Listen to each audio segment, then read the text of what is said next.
ఇప్పుడు చిరుధాన్యాలే సర్వరోగ నివారిణి అని అంటారు మీ మాటల్లో.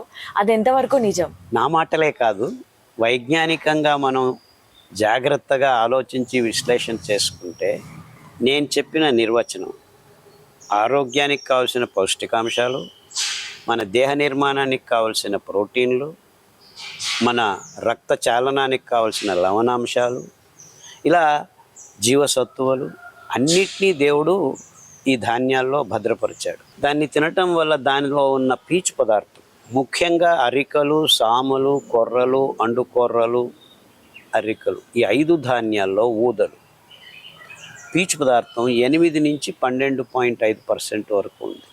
అదే బియ్యంలో 0.2 గ్రామ్స్. ఇది మీరు తింటున్న వరి బియ్యంలో.